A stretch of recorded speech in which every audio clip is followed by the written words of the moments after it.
Queridos filhos e filhas, sejam todos bem-vindos ao programa Fé em Debate.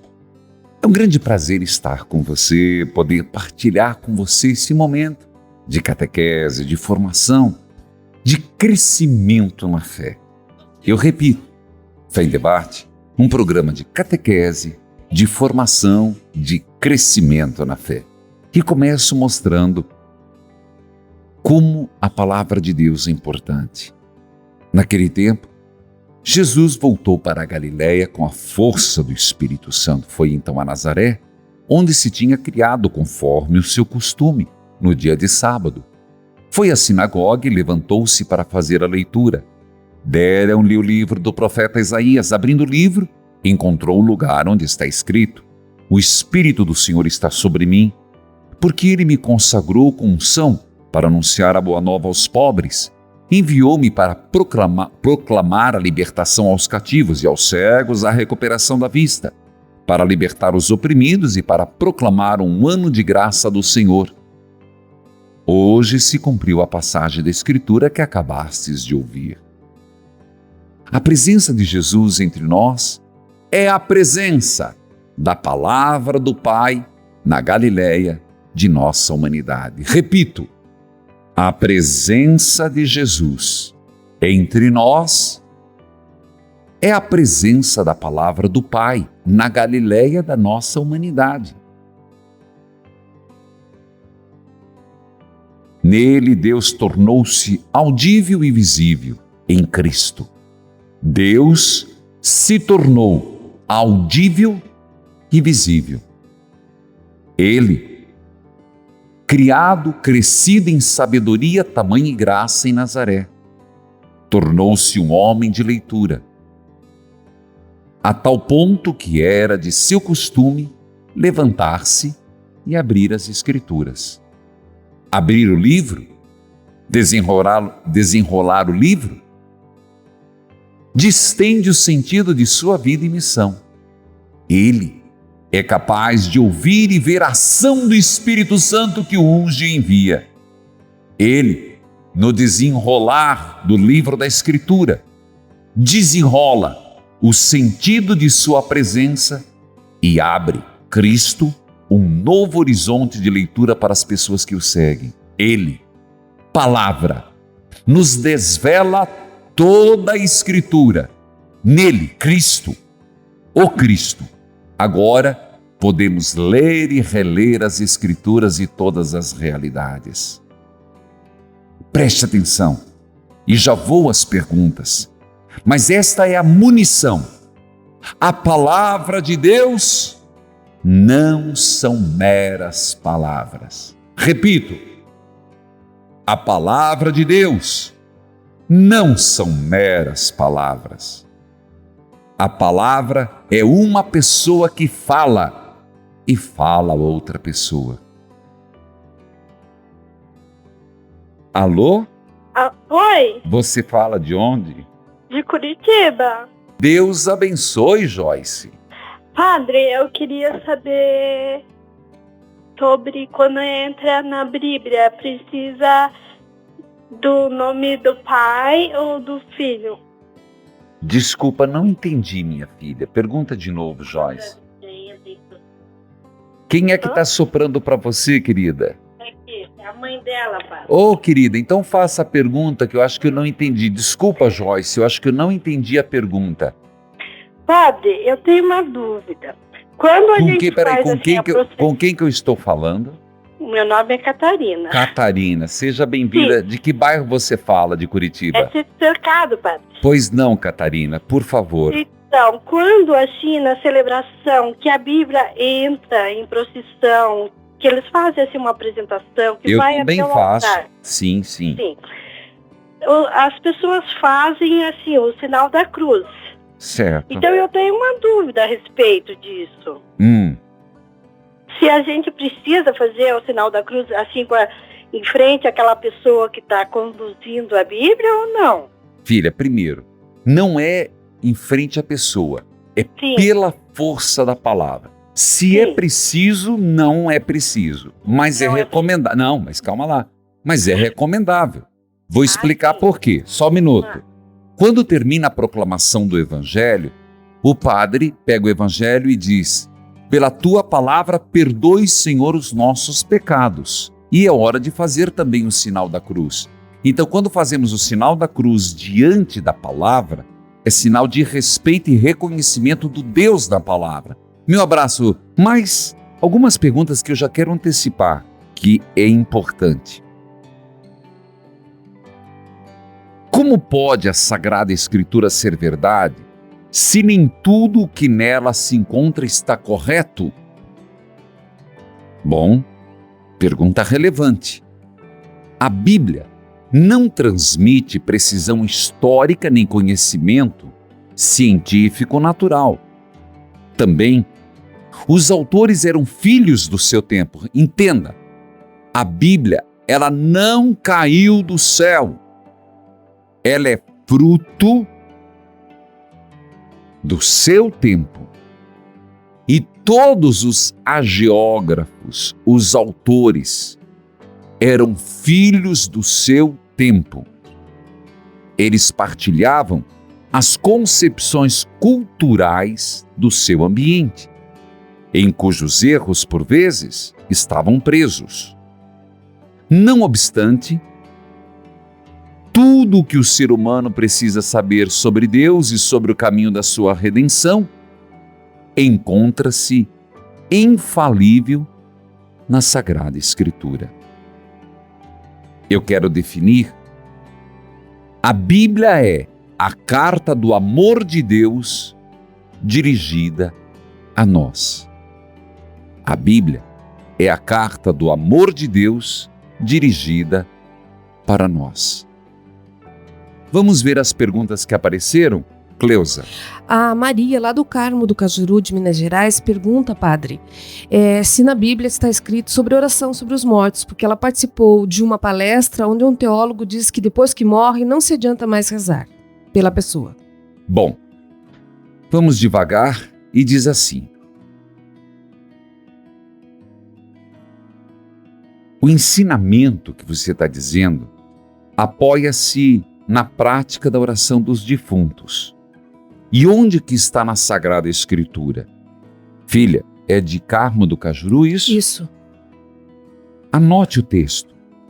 Segundo Macabeus, repito, segundo Macabeus, capítulo 12, versículo 46, repito. Segundo Macabeus, capítulo 12, 47. Vou ler o texto. Eis porque ele, Judas Macabeu, ele quer dizer Judas Macabeu, mandou oferecer este sacrifício expiatório pelos que haviam morrido, a fim de que fossem absolvidos seus pecados. Repito de novo, filha, onde que está na Bíblia? Segundo Macabeus 12, 46. Eis porque ele mandou oferecer esse sacrifício expiatório pelos que haviam morrido, a fim de que fossem absolvidos pelos seus pecados. Explico. Desde os primeiros tempos, a Igreja honrou a memória dos defuntos e ofereceu sufrágios em seu favor. Qual o que a Igreja sempre fez pelos falecidos? O sacrifício eucarístico, a fim de que, purificados, eles possam chegar à visão beatífica de Deus. A Igreja, desde o princípio, incentivou encomendar missa, o sacrifício eucarístico. A Igreja recomenda também outras atitudes: esmola, indulgências, obras de penitência em favor dos defuntos. Eu repito, de modo particular a missa, mas também esmolas em favor dos falecidos, indulgências pelos falecidos, obras de penitência em favor dos falecidos. Espero ter ajudado. Segundo Macabeus 12:46. Lúcia, seja bem-vinda, minha filha. Você fala de onde? De Patos de Minas. Um abraço a Patos de Minas. É um prazer falar com você. Pois não, minha filha. Qual sua pergunta? Padre, eu sou uma catequista e... Fala um pouquinho mais alto ou aumenta o volume aí, sacristão. Você é catequista. Eu sou catequista, padre, e eu tenho tido bom êxito na catequese. Tá bom. Sabe? E, assim, algumas coisas, né, a gente não sabe tudo ainda. Eu não sei se eu também sei tudo, mas pode fazer a pergunta que eu vou tentar responder. Não, é que eu estou catequizando uma moça e ela quer saber tudo sobre a ressurreição. Como será a nossa ressurreição, sabe? E tudo que ela quer saber tudo. Como será? Só que você tem que fazer uma pergunta, porque tudo sobre a ressurreição acho que ninguém sabe. Mas qual é a pergunta em particular? Ela quer saber, assim, como nós vamos ressuscitar. Como nós vamos ressuscitar. Tá bom. Eu achei em Coríntios, achei em Timóteo, mostrei para ela. Tá, então você já tem um pouco da resposta. Um pouco eu tenho. Qual foi o texto de Coríntios que você achou? Você lembra? Não lembro. Tá, então fica como uma pergunta que eu vou responder a partir da Bíblia, o que nós temos sobre a ressurreição, tá bom? Tá bom. Obrigado por ter ligado. Peraí, parabéns por ser catequista. Obrigado. Padre, eu posso falar mais uma coisinha? Por favor. Padre, eu tô, assim, com um problema muito difícil. Eu já tive até para largar a catequese, mas eu não quero largar. Eu tô sendo... Eu nem poderia falar no ar, mas eu estou sendo acusado de umas coisas que eu não devo. Estão achando que eu estou traindo meu marido, estão achando que eu, sabe, que eu... Nossa, umas coisas muito tristes. Lúcia. Eu muito triste. Lúcia. Oi. É verdade? Não. Então, minha filha, sabe o que você tem que fazer? 2 coisas. Você já falou isso com o seu marido, que você está recebendo essa acusação? Não, meu marido sabe de tudo. A segunda pessoa que tem que... Eu tenho a doença do Parkinson, então às vezes eu saio para a rua e passo mal, sabe? Olha...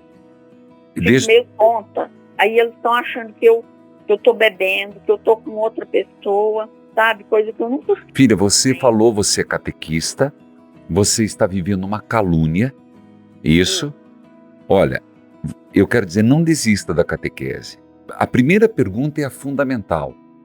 Se é verdade o que disser, você disse não. Você sabe a verdade. Fiel, padre, eu tenho 25 não, tá hora. anos. Não, minha querida, não precisa justificar para mim, não. Tua palavra para mim é decreto. Você tem consciência tranquila. Perguntei, teu marido confia? Teu marido sabe a verdade? Você disse que sim, não é? Sim, é. É ou não é? Ele está... A segunda pessoa que tem que saber, você tem que conversar é o padre, porque catequese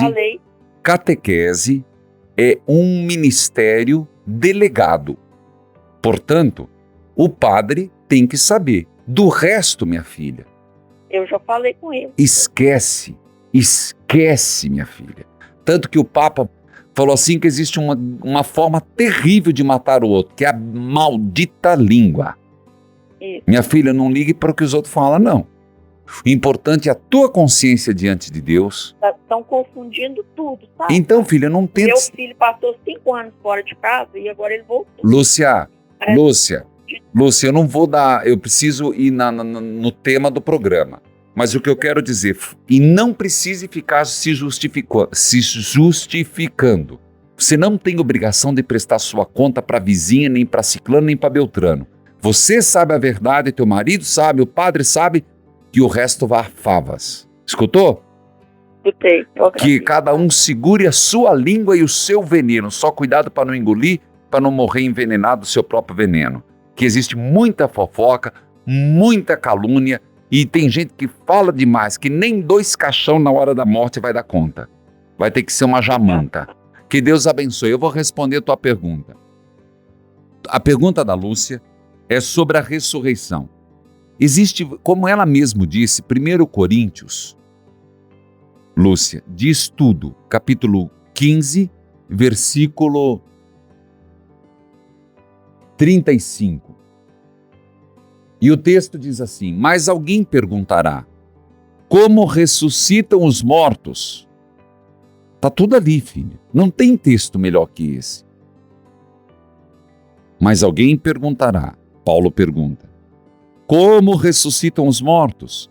Com que corpo eles voltarão? Insensato. O que semeais não nasce sem antes morrer. E o que semeais não é corpo da planta que há de nascer, mas o simples grão, como de trigo ou de alguma outra planta. E Deus lhe dá o corpo segundo quis a cada uma das sementes. O corpo, o que é próprio. Nem toda a carne é a mesma espécie, mas é uma carne dos seres humanos, outra do gado, outra das aves, outra dos peixes. Há corpos celestes, há corpos terrestres. Escuta aí a resposta. Há corpos celestes, há corpos terrestres. Mas o brilho dos corpos celestes é diferente do brilho dos terrestres. Um é o brilho do sol, outro é o da lua, outro é das estrelas. E as próprias estrelas diferem entre si e no brilho. Assim, também será na ressurreição dos mortos. Semeado corruptível, o corpo ressuscita incorruptível. Esse é o texto, filho. Você citou bem, só tem que entender. É esse o texto. Dizendo que como será, iremos ressuscitar. Pode ter certeza. Segundo, iremos ressuscitar de forma e corpo glorioso. Agora, ir além disso, minha filha, não dá. Além disso, é impossível responder hoje. Por favor, Cleusa. A Doraci de Curitiba pergunta, padre, se existe alguma oração específica para ser rezado antes de ler a Bíblia. Há alguma oração específica? Eu diria. Iraci, né? Curitiba? Doraci. Eu posso dizer que existe a oração: vinde Espírito Santo, enchei os corações dos vossos fiéis. É uma oração, é uma fórmula da igreja. Doraci, a invocação do Espírito Santo, não importa a fórmula que você usa. O que é fundamental antes de ler a Bíblia é uma invocação do Espírito Santo. Padre, eu posso rezar o Pai Nosso? Pode. Pode rezar uma Ave Maria? Pode. Posso rezar o Veni Creator? Pode. Pode rezar o Creio? Pode. Eu faço uma sugestão. No livro 20 Passos para a Paz Interior, quando eu falo no 6º passo, conhecer a Bíblia, na página 81, eu faço uma sugestão. Escutou? Mas você pode rezar o que você quiser. Na página 81 eu digo assim, e sugiro uma oração: meu Deus e Senhor meu Pai, envia teu Espírito Santo para que eu compreenda e acolha a tua santa palavra, que eu te conheça e te faça ser conhecido, ame-te e te faça ser amado, sirva-te e te faça ser servido, louve-te e te faça ser louvado por todas as criaturas. Faze, ó Pai, que pela leitura da palavra os pecadores se convertam, os justos perseverem na graça e todos consigam a vida eterna. Amém. É uma sugestão. Página 81, se você quiser fazer copiar, colar. Tiago, Deus abençoe, Tiago. Amém. Você fala de onde? Paranaguá. Qual a sua pergunta? É por que mudar o nome de Jesus para... Por que mudar o nome de Emanuel para Jesus? Se na profecia chamar Emanuel. Vamos lá. Faz parte... pergunta de novo para ver se eu entendi correto a pergunta, porque às vezes a gente compreende errado a pergunta. Por quê? Por que mudar o nome de chamar Emanuel para Jesus? Tiago, eu vou responder depois, porque tem mais gente na linha. Mas, a princípio, é porque são títulos de Jesus Cristo. O nome de Jesus é Jesus. Aí vem vários títulos, mas eu vou responder depois, tá bom? Tá. E eu vou atender o Ciel para não deixá-lo tanto tempo. Ciel, seja bem-vindo, Alô, meu filho. Padre, tudo bom? Como é que está? Graças a Deus. Como vai você? Eu estou muito bem, graças a Deus. Você fala de onde, Ciel? Eu falo de Pentecoste, no Ceará. Qual a sua pergunta, filho? Eu estou juntando todas as perguntas e depois vem todas as respostas. Certo. A minha pergunta, padre, é simples. Eu queria apenas que eu tenho dúvida sobre os 4 evangelistas. Qual dos 4 traz a narração mais completa da vida de Jesus? Filho, eu diria, cada evangelista tem sua particularidade. Primeiro, quais são os 4 evangelistas? Cita para mim. Mateus, Lucas, Marcos e João. Tá. Lucas tem uma particularidade, eu diria que não dá para dizer aquele que traz mais completo. Vou dar algumas características. Lucas é aquele que traz a anunciação, o nascimento. Então ele traz uma particularidade que é a infância de Jesus e tem um olhar clínico e escreve de uma forma muito particular para aqueles que querem descobrir o caminho, o itinerário de Jesus Cristo. Ele é muito o caminho. Marcos é o evangelista, foi o primeiro a escrever, que ele é mais narrativo, ele é mais cronológico, ele escreve o fato pelo fato sem se desdobrar muito. Então são particularidades diferentes. Mateus já escreve para uma comunidade judaica querendo exatamente mostrar que Jesus é o enviado de Deus. Então ele tem essa preocupação, ele está escrevendo para uma comunidade que tem uma certa resistência a reconhecer Jesus Cristo como o Messias. Já João, como o último evangelista, no ano 100, ele já é mais teológico, tanto que a representação dele é uma águia. Então não dá para dizer, Ciel, qual evangelista é que mais expressa Jesus. Todos eles expressam Jesus, cada um segundo um ponto de vista e uma preocupação. Compreendeu? Compreendi demais. Ciel, um prazer. Deus o abençoe. Um abraço carinhoso. Já começo respondendo a pergunta do Emanuel. Por que era Emanuel, Deus conosco? Sem dúvida. Mas por quê? Bom, profetizando quase 800 anos atrás, é bom lembrar Isaías, viu? É que a pergunta veio do... Volta lá, tem como voltar, sacristão? Já foi. Mas eu sei que é... Como é que é o nome? Tiago de Paranaguá. Tiago de Paranaguá. Muito obrigado, Cleusa. Uma virgem conceberás, Isaías, e dará à luz a um filho, e seu nome será Emanuel. Isso está em Isaías capítulo 7, versículo 14. Eu dizia agora, inclusive, Mateus, ao narrar o nascimento de Jesus, Mateus escreve para uma comunidade judaica que tem decore salteado o texto de Isaías. Então, ele lembra essa profecia. Mateus capítulo 1, 22. Ora, tudo isso aconteceu para que se cumprisse o que foi dito pelo Senhor, pelo profeta Isaías, que diz: Eis que a virgem conceberás e dará à luz um filho, e chamá-lo-ão pelo nome de Emanuel, que quer dizer Deus conosco. Mas, tanto São Mateus quanto São Lucas ressaltam que o próprio Deus, através do anjo, indicou que o divino mestre deveria chamar-se Jesus. Você lembra o arcanjo Gabriel? E o seu nome será Jesus. Mateus 1, 21. Ela dará à luz um filho a quem porás o nome de Jesus, porque ele salvará o seu povo de seus pecados.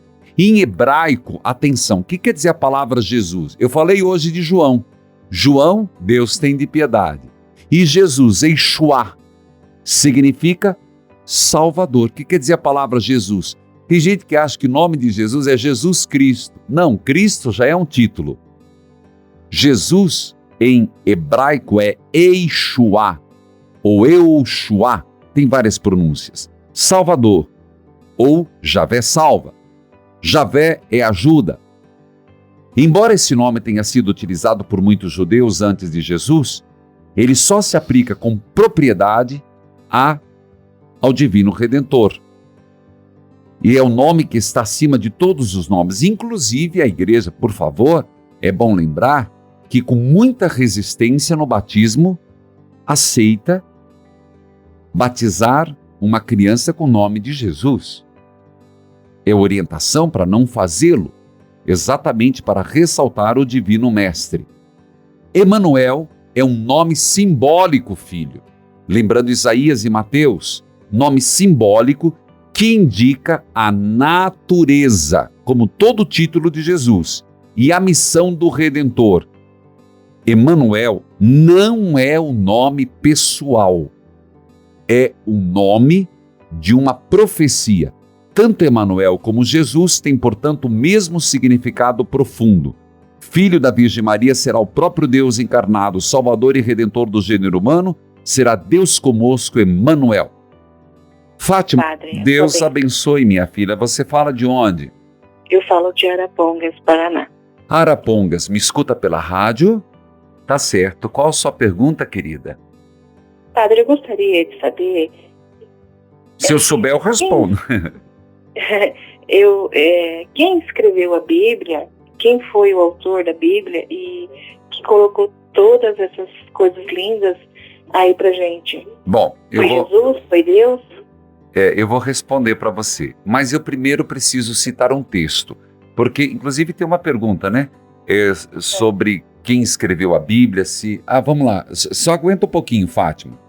A Patrícia de Guarapuava pergunta: por que devo acreditar no que está escrito na Bíblia?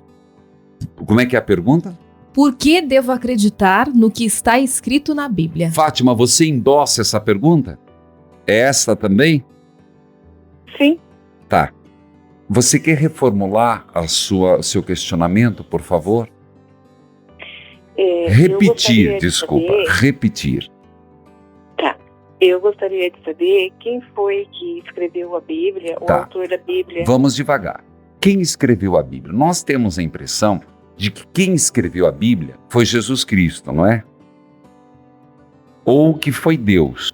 Eu diria para você, Fátima, foram homens, foram pessoas.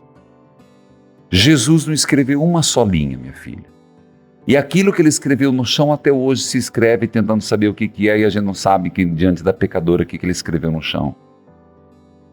Deus não escreveu a Bíblia.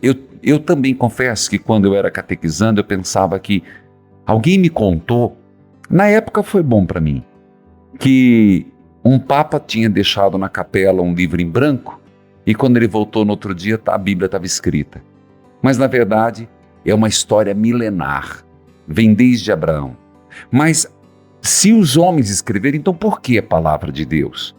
Porque nós acreditamos que, primeiro, ela não é histórica, ela não é científica, mas ela é relato de um povo em libertação, de como a percepção de Deus e de Deus na história foi se acontecendo.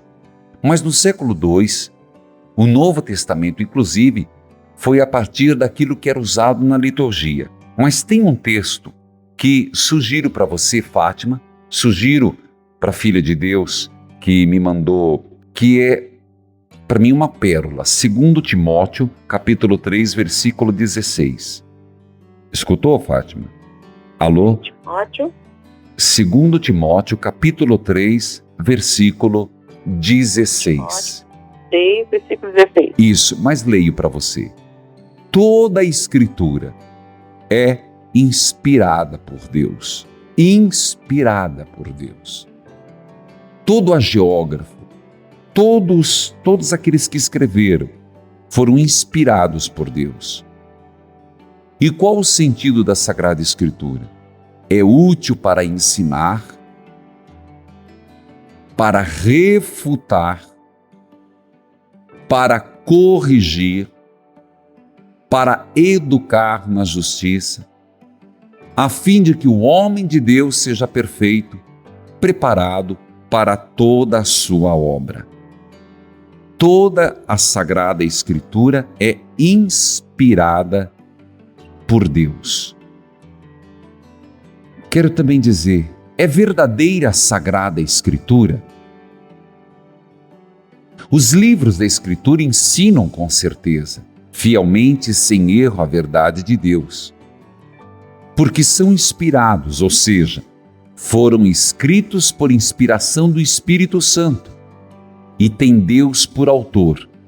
Isso está escrito no Concílio Vaticano II, na Dei Verbum. Tem Deus por autor se foi inspirado por Deus. A Bíblia não caiu do céu. Nem Deus a ditou aos autômatos. Isto é, às vezes dá a impressão de que os escritores entraram num transe, ficaram inconscientes, e então eles se tornaram autômatos. Não. Até seria bom se fosse, mas não é verdade. Lembro que na matéria de teologia bíblica, existia até, eu lembro que era tendencioso a gente pensar, era mais fácil se os escritores entrassem nesse contato direto ou de inconsciência. Mas não dá para dizer que assim o foi.